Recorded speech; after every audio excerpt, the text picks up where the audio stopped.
Hello, dear folks, my lovely audience, and welcome to the East West Show. Jack Chow on the East West with ICT TV. With me today is my good friend, Mr. Chris Shahinian, a wonderful political commentator. He was a former candidate for California Assembly, and he is taking a little break, but right now he is coming back on the political comment for California politics. Welcome to the show, sir. Thank you, Jack. Very good. Yeah, thank you for inviting me, very often so we can share with our audience our thought about what's going on in California and in general. And I thank you for coming here to back me up on the comment of the after election, right? To lots of people, the election was over. But here at this show, though, you remember our style. We are not catching up the news style. We do not go with the news. Whatever news happened. We always go behind the news. We go find out what's in there behind the news. With the election, we do the same thing. We go behind the election. So to do, though, is to check about the result, to compare the result with the anticipation and the outcome. So we will see where people are voting. We will see where California is heading. And in most of the cases, there is some confusion that was created. We really want to give a comment on that. So with that as a groundwork, I would like to check with you about your overall impression of this past election, including federal and the state. Now, how about the federal first? Well, allow me so I can say some words. Our hearts goes out to the families who lost in the last fire, and it was devastating what's happening in our backyard in Southern California, Northern California. Tens of people lost their life, and then this is devastating what's happening. And I salute our first responder firefighter. They are working around the clock to save life, to save properties, and to save us from this major disaster. This fire became one of the worst fire disasters in California history. So our thoughts goes to all families that they lost, and we pray that God will send us rain, because that's what we needed now. Because just like an hour ago, another fire broke out, and between the two fires, that's devastating. And of course, Santa Ana wind is major effect on this, what's happening. Exactly. And very devastating. The total fatality I heard the last time I checked was 29, right? 29, and there's more than 100 people are missing. That missing is not a good sign. That word missing is not a good sign. That's a very bad sign, and our heart goes out to those people who lost. And they are checking at this moment, while we're speaking, they are checking in the burned houses for remains of human beings, right? Yeah. Could be some folks there burned already. And could be, and hundreds of houses we lost. And thousands of acres, and huge. And the word missing is really a dangerous word, because you never tell what could happen to them, right? True. May God bless Californians. May this be over. Right? And our firefighters, first, they need all kind of support this time. And Governor Jerry Brown declared emergency fund. And Governor-elect Gavin Newsom, he was on the scene. I see that they are really watching this news, and it's what's happening is devastating. And by the way, we have scheduled some firefighters to come here to talk about firefighting. To lots of people, if we are relatively more familiar with the police work rather than firefighters. True. Right, because firefighters are the ones that only you see them when there's a fire. True. Other times you don't see them, but they are the ones that put their lives in the line when there's a danger. You can't burn you, can't burn me, can't burn anybody, including firefighters themselves, right? In other words, here's a big respect from the community to our firefighting heroes. Okay. Let's go back to this. Yeah, I know. And also, now that we are on it, why don't we spend a few minutes, put a few more minutes on it, in between the federal and the state, though, whose responsibility it is to do the firefighting? That's a good question. And let me tell you, we think California, every piece of land belongs to California. No. Majority of the forest and land belong to federal government, and you see all federal park that we have. It's all maintained by federal employee and federal government. So, and the funds come from federal government. And the fire that started in Northern California, it was a campfire which belong to federal government. Unfortunately, our president came. He has misinformation for somebody. They gave misinformation about California fire, that because the fire started because mismanagement.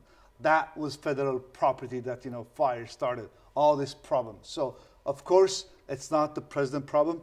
This is all climate change issue, environment change issue, water issue, rain issue. It's all about. So when it all started, it was started with the federal land. Yes. However, later when developed, it goes to Paradise County whatsoever, and those are private land, That's right? City and county and then state. That's each one's share. And that is the part that belong to California. True. I see. And just give you how this fire things work. However, when something happens in an emergency, such as a fire, though, you can't say with a folded arm, say, no, that's not my land. I don't want to get a hand on it. No, the opposite. California firefighters did not just stand there and watch, and they jump on it right away. They jump on it, California. We got from Oregon came help, from Texas came help. That's a huge fire. And New Mexico, I believe. Yes, I mean, a lot of states, they come, they support, for this kind of magnitude of fire. So we need all kind of help. And I think the firefighters, the way they are one family. It's not divided. We can always later talk about the allocations of job duties whatsoever. But right now it's a fight of human race against the natural disaster, right? That's why I heard that firefighters for Los Angeles City and firefighters of Fullerton City, they're all there. They are. They're all there. They're all there.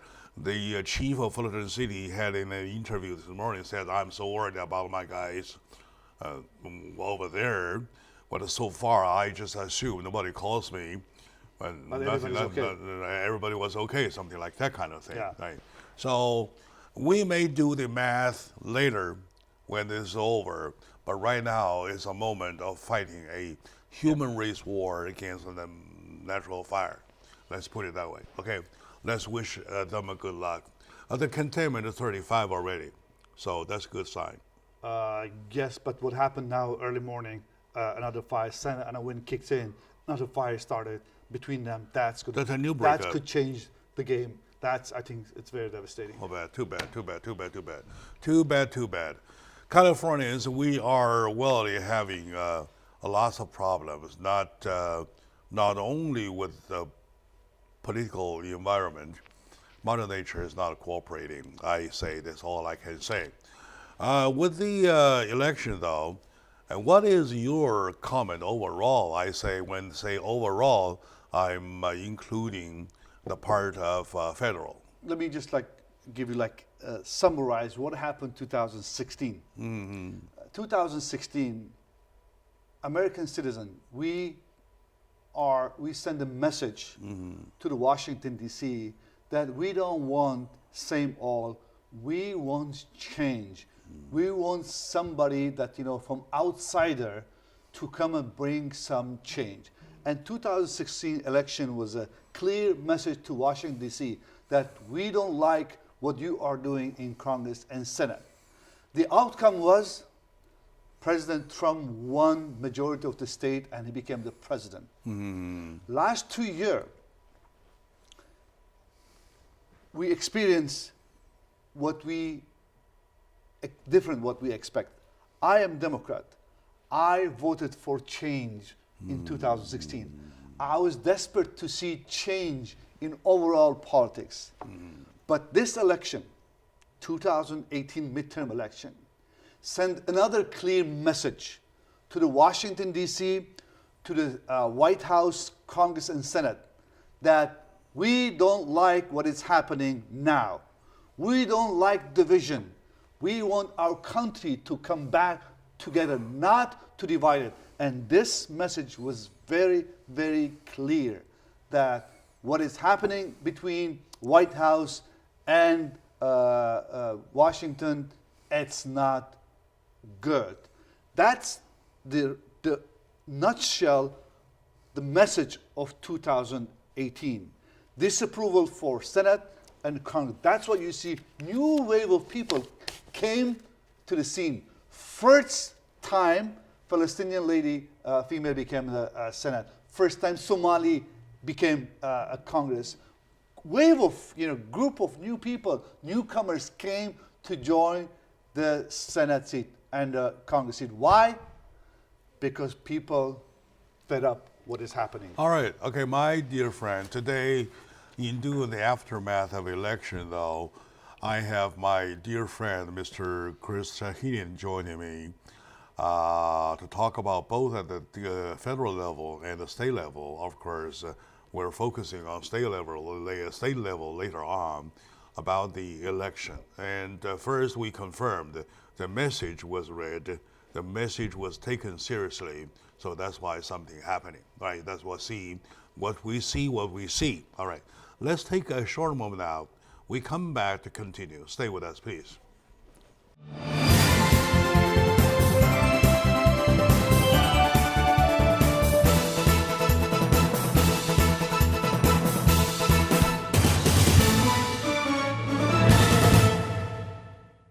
Hello, dear friends, lovely audiences, my dear fellow Americans. Welcome back to the talk about the aftermath of the past election, the midterm election, 2018 midterm election. Well, though a midterm election, it is by scale, by participation, by numbers of voting or whatsoever, is the historical. True. Right, very historical. And lots of record-breaking numbers, so on and so forth.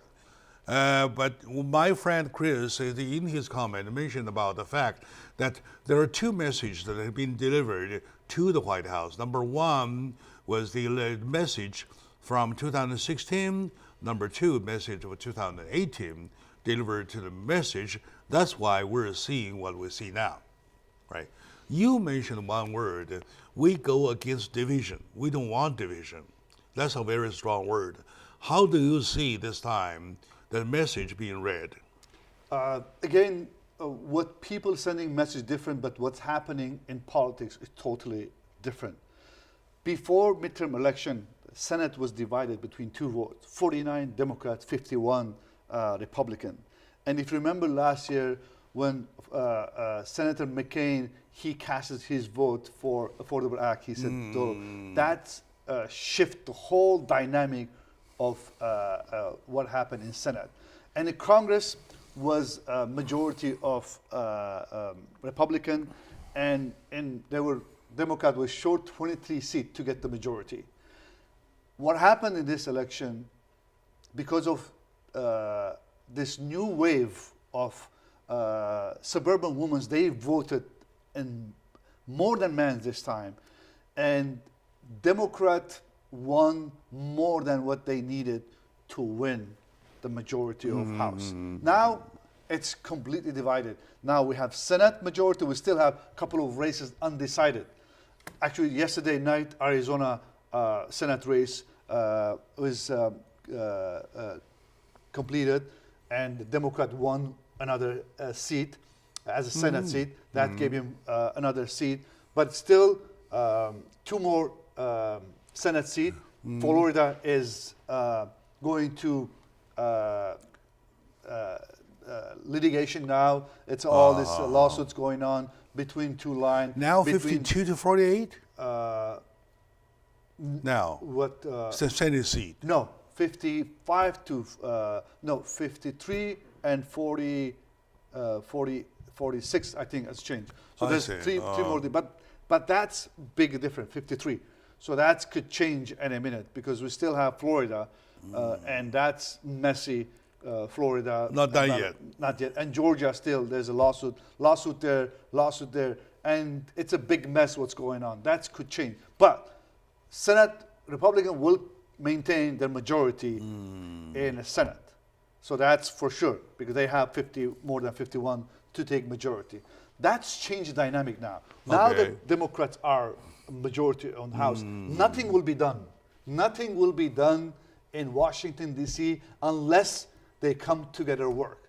Because in order to pass any legislation, it has to pass from both houses. Senate has to pass, and then House of Representatives they have to approve. Now that divided, nothing can be done next 2 years unless they understand the message of people, and they change their dynamic, they change the way they are treating each other, and they start working, which I'm not very optimistic about this. Okay. Nevertheless, there are quite a few people say it is not that bad. It's not a bad situation when the two houses gets in the hands of two parties, right? Each party holds on to one house, and they say to take a perspective from Donald Trump, though, he would rather handle a situation like now than the situation that his party, which is not totally supporting him, handling both parties. How do you comment on that? Historically, yes, it's always, you look at our history, always in midterm election, normally the party majority, they lose their seat. That's historically fact. But this time around, we're not talking about Kennedy's time, midterm. We're not talking about Reagan midterm. We're talking this time is totally different. Not just the party as divided. Yes, when two houses, as I said, in different party, they have more a reason to come together to work. There are more reason to extend hand to each other. But this time, I think from day one, just imagine, Maxim Waters is going to be the finance committee chair. Adam Schiff's coming, intelligence chair. You know what's going to happen? They're going to go after Trump one after another. They're going to make this White House hell. That's not good. Speaking of that not good, though, there's lots of saying, at least some say, that they want to investigate. Lots of investigation attempt are being talked about. And there's also an attempt about impeachment. Do you think that could ever happen? There's a lot of negative feeling now. If you remember last speech that Donald Trump gave in his campaign in midterm election, he gave names. On his speech, putting down certain people, now they are in power to investigate him. He put them down. He just gave them names, all kinds. Now they are in power, and they're not saying what they're going to do, but knowing what's going on behind the scene, believe me, it's going to be very messy. From day one, it's going to be very messy. Let me tell you, Democrats, we have lots of issues to work. First, they're going to work on Affordable Care Act. That's number one for Democrat list, to-do list. Number two, passing confirmation immigration law. Number two. Number three, those are the important that, environment is number three. Those are the main topic that Democrats are going to focus. But behind the scene, believe me, when they are sitting around the table making the plan for 2019, it's going to be opening back the investigation, Russian, collusion. They're going to go after Trump one after another. They're going to give him a hard time. And I think it's not going to be good for our country. After all, they never stopped giving Donald Trump a hard time, right? It was different though, but on the contrary, what you see our economy picking up. You see our unemployment rate is down. You see Dows. You see all good signs. all positive going up. Yeah, But positivity going up, right? So that itself has to speak, has to say. Well, so now. let me say something. Yeah, okay. I want to give Donald Trump credit. I'm a Democrat. I'm going to give him credit. But if you look at the trend, its economy, it didn't start the day he became president. Do your homework. I want to be very honest. Look at the trend in the economy. When President Obama inherited his first term, it was a really mess. We were going down. All the economy started going up, slowly until Donald Trump. I'm going to give him credit. Yes, his message was clear, economy, and he deserved that credit. I'm not taking any credit from him. But it's not all him. It's the whole dynamic change that I agree. gave that boost. That was my original take. It is everything combined. True.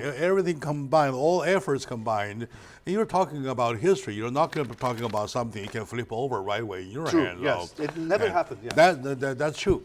But the thing is that with that as the status quo versus years ago, people would say, "Hey, yeah, we're not bad. We're doing quite so well." All right. Now this moment you're talking about lawsuits. All right. Literally, you're talking about everybody intends to sue everybody. True. On top, you're talking about impeachment. My question was that: do you think that's likely to happen? Well, let me tell you, there's two. Filing for impeachment, one thing. To impeach a president, another thing. To impeach a president, you need 2/3 of majority of two houses. 2/3 of majority, not just slight majority. No one has that. The House, Senate is divided between now 53, or could be 54, 52, and 48 Democrat. And the House is divided, we have 30 vote above what we expected. So no one has a supermajority. So they can pass, any kind of move to impeach president. But they can try. But reality, everybody knows. People in a party, that's not possible unless it's a different. Can come something different from 2016 Russian election. I mean, that could change the game. But other than that, still, even there's something collusion, Russia, they can find something, they can blame Trump. So you're still saying need 2/3 majority. Yeah, you're saying that even though there is a call, so on and so forth, and looking at the houses, nobody gets the supreme Supermajority, yes. absolute majority, right? Yes. So in that case, though, there's nothing of that nature that could really become true on recall or impeachment or lawsuit, so on and so forth, though. It's just a talk. Unless Miller gets something, very, very serious. All right, that could change the game. Because if I'm not saying yes, that's what it is. If they see there's a direct collusion between Russia to change it, that could change the game. But nothing like Another that so issue far. we want to talk when we come back, though, and a few days ago we all heard about that Donald Trump fired Jeff Sessions, right? So you want to give a little bit comment about that, please, when we come back. Let's take a short moment now. We come back to talk about that. From that point on, we probably have to move to California. Stay with us, please.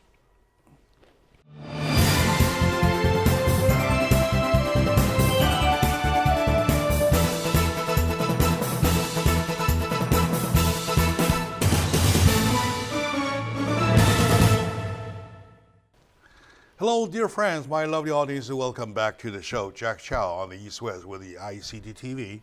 Today, during the after-election math, we have my friend, Mr. Chris Shaheen, invited, a political commentator, a Democrat. I call him a reasonable Democrat because he talks about things with the rationalities of how about that. Well, rationality is the thing we are in lack of big time. You may be on the left, you may be on the right. And because I'm on the left, what you do on the right, you're wrong because you're on the right. Right? So the right say the same thing. I go against you because whatever you say, regardless, I go against you because you're on the left. So left to right, and then there's going to be endless fighting after fighting after fighting. Okay, now back to the discussion. In all the at all the moment though, we heard the big news about Jeff Sessions being fired, right? So what's your comment about his being fired?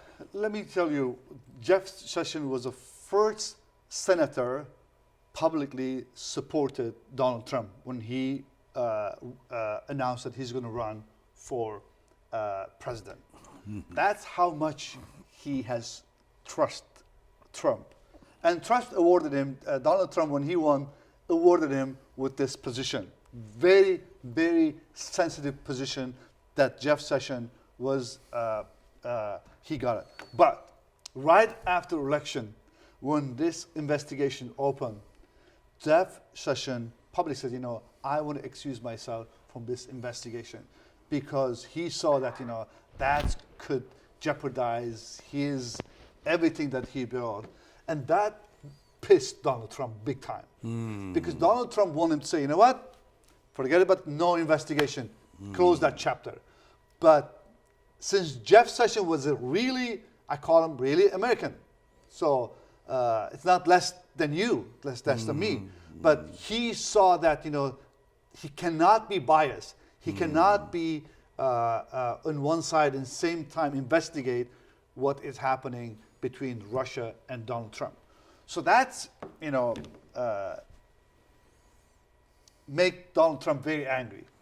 And he said publicly that, I don't like Jeff Sessions. I want to fire him. He's not what kind of man he is. He put him down. But Jeff Sessions was able to hold on for 2 years, all this insult, until this midterm. The day that the result came, that the blue wave was coming, the whole thing changed. Look, I wanted you to see what happened. What is behind it?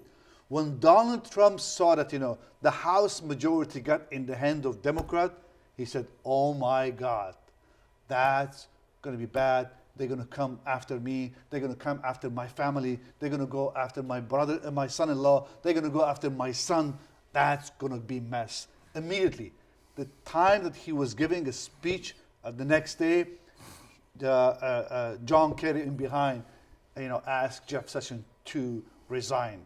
Basically asked him, they fired Jeff Sessions. He didn't resign. They fired him. And what happened? This new guy comes in that, to get his position. This guy is not qualified. Normally, Senate has to approve that position.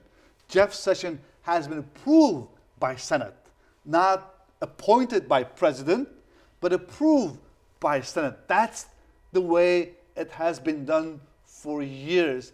That's a protocol. So this guy, he's not qualified, but he can serve the best for Donald Trump because he said publicly he is against this investigation.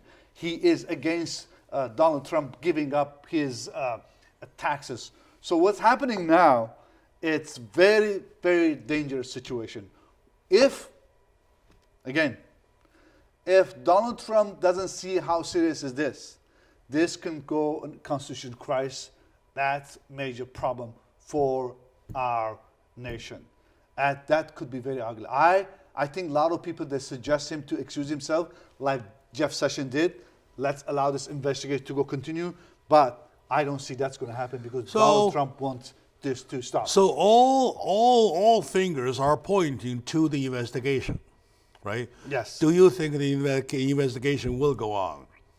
Investigation has to go on, but I don't know if it will go on. I think if this is red line, if they fire Robert Mueller, it's going to be like a Saturday Night Massacre that happened when Nixon fired his Attorney General. That's going to be big. Believe me, it's not going to go quiet. One after another, it's going to be issues. I think that's not good. We don't want another Nixon era. We don't want this. What I want, honestly, this is what I want. Again, I'm going to emphasize, I'm a Democrat. I want next 2 years, Democrat and Republican come together, work together, and leave president alone. That's what I'm going to say. I want the media leave him alone. Just like, let's focus on what we can do. Speaking of investigation, though, we owe the public, they owe the public an answer to another investigation, Hillary Clinton's investigation, the Benghazi investigation, the email investigation, right? And I have no problem if both investigations start at the same time. How do you comment on that? If we do this is what I said earlier. I don't like this the way what we are going. I would like to see the Robert Mueller wrap up this investigation. I know he has 20 indictment in his hand, sealed envelope. I don't know whose name is it. I don't know what's going to happen. But if those name comes up, Donald Trump's son is part of this deal, that's going to be messy. I don't think that's healthy for our. Yes, we need to know if there's any kind of collusion. Yes, but I think at this point, it's going to be ignite another street protest. It's going to be, I'm afraid to use this word. I'm very cautious. It's beginning of another signs. I'm not saying sign of civil war. That's not good for our country. Okay, anyway, in other words, you're saying that we'd better stop all kinds of investigation, just move on forward. Am I right? I think for the sake of our country, for the sake of our future, I believe what we have seen now, it's not good. What's coming from White House, I don't prove it. Regardless, what's coming, what's behind the scene happening, it's nothing good's coming. People are tired of being divided. People are tired of being made divided, because sometimes they made us divide. Okay. All right, now, a little bit, that's so much on the federal level, and I believe that if we decided we can go a whole day on federal level, however, we have the state to care about, right? So what did the state election, the state position, including preposition election, that impressed you?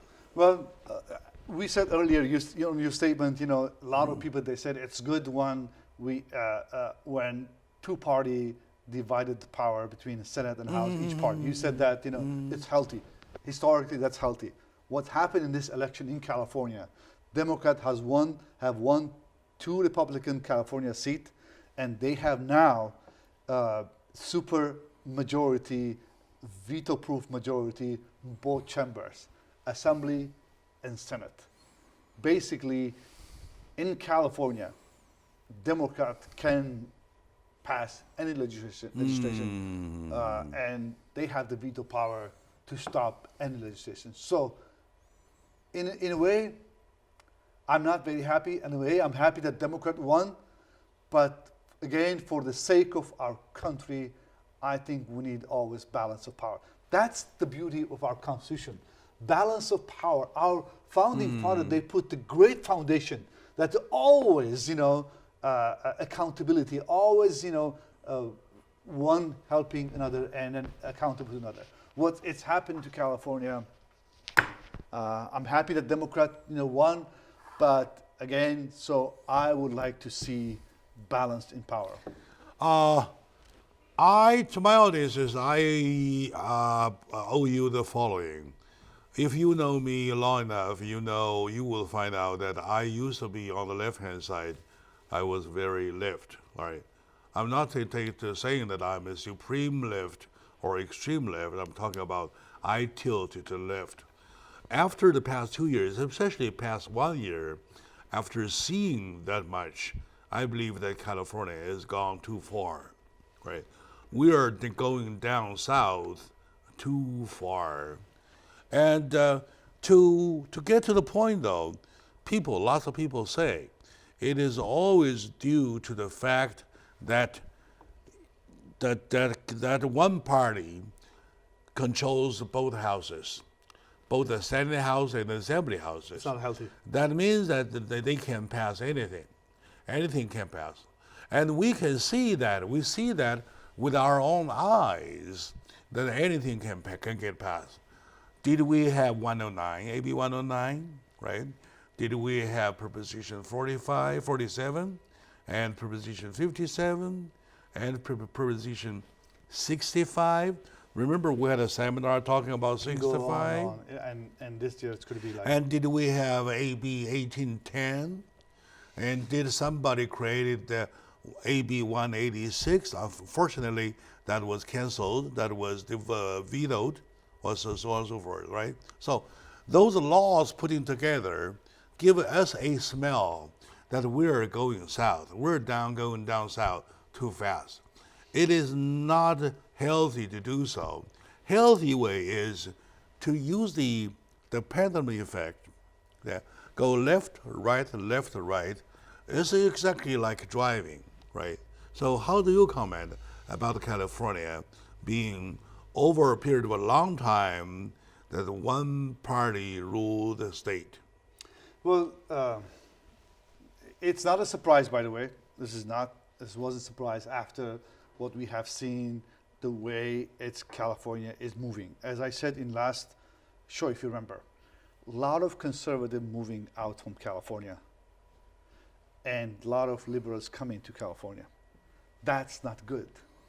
That's not good. Okay. In general, it's not good. Okay. We don't want one state 90% Republican, another state 90%. We don't want that. That's a sign that we are dividing among our states. We want to have a neighbor that is Republican and another one liberal. So that's the way America is. That's what we understood America is.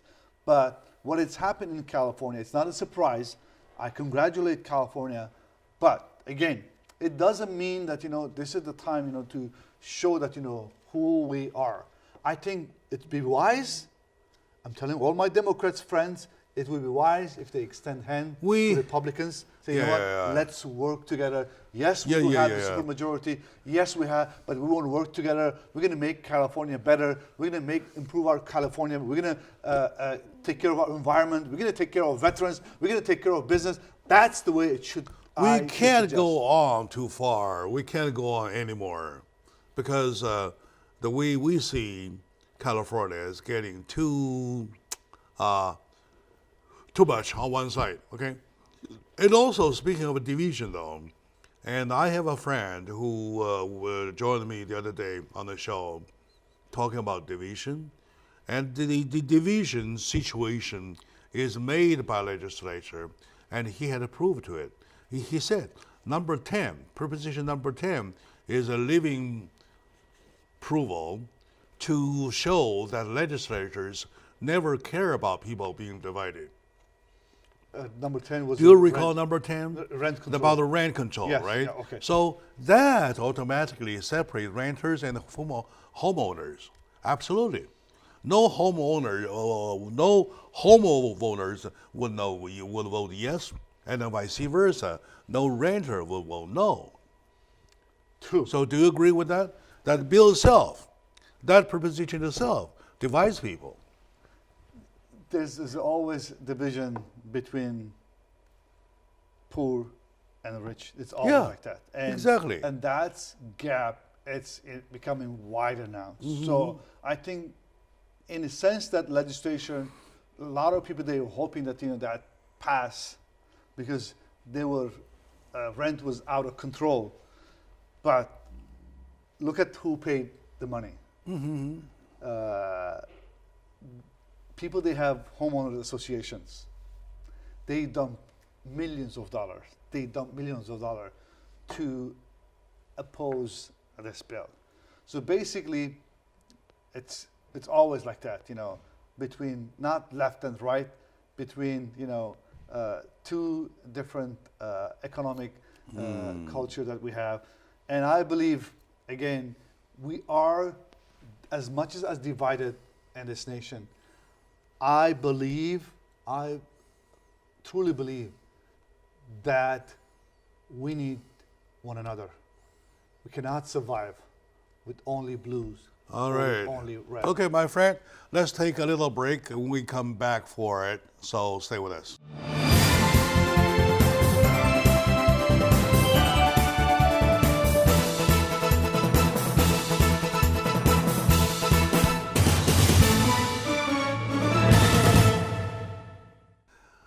Dear friends, welcome back to the show. Jack Chow with Mr. Shahidin. And we're on the aftermath of the past election. The election was over, and the lots of we do agree that the page been flipped. So, but what's left behind is never over. It's at least not over now. For example, the result of number 6 of proposition number 6 got me knocked off my feet. I was so surprised. I almost tumbled over it. Right. So, how do you feel about the failure of number 6? Before I come to my show, I had an impression that that proposition passed, even though it was confusion. But Jack, he corrected me, and I'm thank you for that. And I was like, kind of came to show that I want to say, what good things happen in proposition. But now I'm very, very disappointed.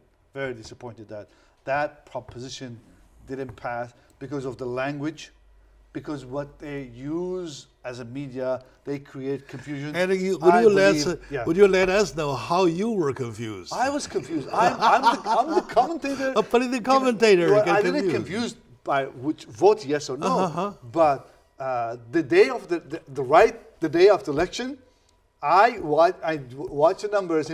It was positive, but later changed. Like a lot of things changed in this election. That's why this election is not a normal election. But I am very, very disappointed that the way they manipulate us, the way they confuse people. I believe that we should do revote on that, because a lot of people, they change the language, the way it's worked. Yeah. If you propose a proposition, to be on the ballot, the state take that proposition, they change the wording. To repeal the tax that had been imposed on us 2017 vote, and that was enforced 2018 on July the 1st, right? So we're paying 63 cents more per gallon and $175 more per registration. Yep. For which Californians, so brave Californians, created a signature campaign for a whole year, especially the past summer. Finally, we succeeded, and that's one of the very few times we succeeded. We, number one, get Josh Newman out of the Senate House, who was the one behind the gas tax, right? And number two, we were so successful, we were about one step away from success. That is, we have to finally go to the public approval, public voting, right, to get it legitimized by law. So by law, you submitted the proposition, repeal tax, 65, number 5, proposition 6, submitted in. The moment submitted in, they renamed it. They rechanged it from repeal of a gasoline tax to eliminating infrastructure funds. I'm devastated. I think we should repeal this, and then we have to go to Supreme Court. Ask this is illegal. This is unconstitutional. What happened? Because people, we signed, millions of people.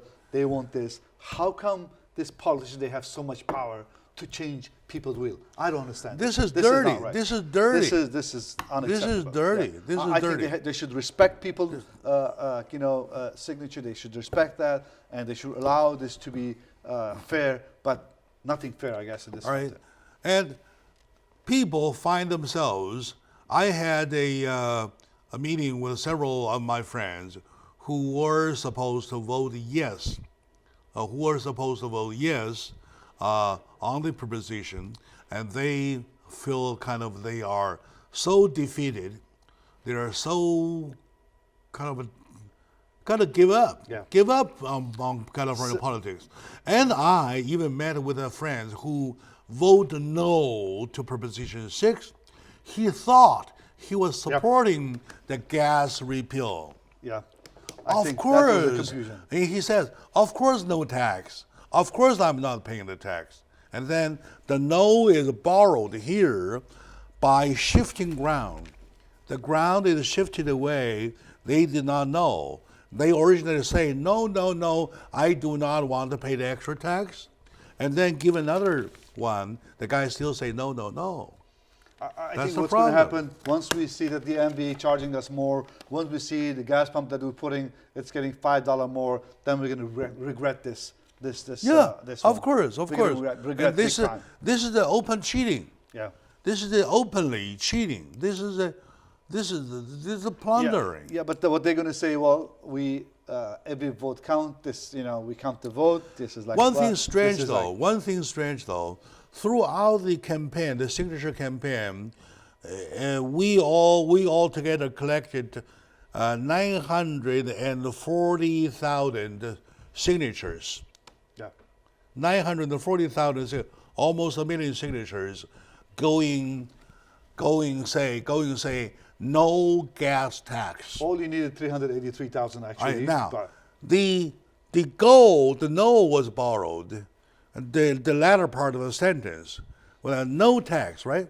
No and a tax, okay, they were separated. They borrowed the word no and they shift the tax to infrastructure. Very clever, very smart politicians. That's all I can say.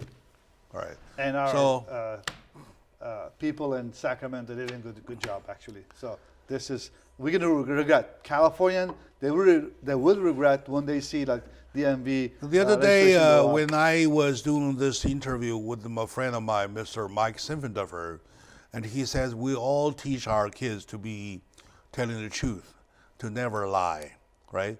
So now that we see with our open eye the government lies, the legislature lies, the politics lies, what do we do? What do we want to tell to our kids?